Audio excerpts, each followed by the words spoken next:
নীলফামারীর ডিমলা উপজেলায় বর্ণাঢ্য আয়োজনে অনুষ্ঠিত হলো জাতীয় ফল মেলা। আজ দুপুরে উপজেলা পরিষদ চত্বরে এ মেলার আনুষ্ঠানিক উদ্বোধন করেন উপজেলা নির্বাহী অফিসার মোহাম্মদ ইমরানুজ্জামান। অন্যান্য উপজেলার ন্যায় আমাদের নীলফামারী জেলার ডিমলা উপজেলায় আমরা জাতীয় ফল মেলা আয়োজন করা হয়েছে আমাদের উপজেলা কৃষি অফিসারের তত্ত্বাবধানে। তো আমাদের এই যে ফল মেলা, আমাদের এটার আজকে মেইন প্রতিপাদ্য যদি আমি বলি যে আসুন আমরা বেশি বেশি ফল খাই এবং দেশীয় ফলজ গাছ লাগাই। তো আমরা নিজেরা দেশি ফল খাবো এবং অন্যকে দেশীয় ফল খেতে উৎসাহিত।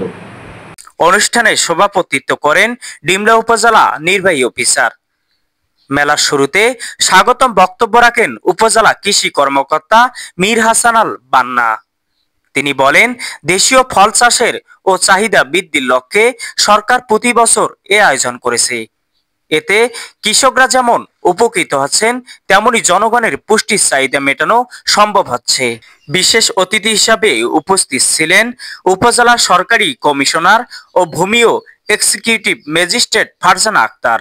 তিনি বলেন, দেশীয় ফল খাওয়ার অভ্যাস গড়ে তুলতে হবে, এতে স্বাস্থ্য ভালো থাকবে আর কৃষকরাও লাভবান হবেন।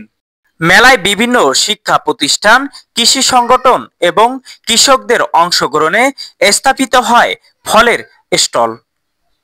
দেশীয় আম, কাঁঠাল, লিচু, জাম, পেয়ারা, ড্রাগন সহ নানান রকম ফলের সমাহারে প্রাণবন্ত হয়ে ওঠে মেলা প্রাঙ্গণ। ডিমলা থেকে মোহাম্মদ রহিদুল ইসলাম, রিয়াদ, উত্তরাঞ্চল টিভি।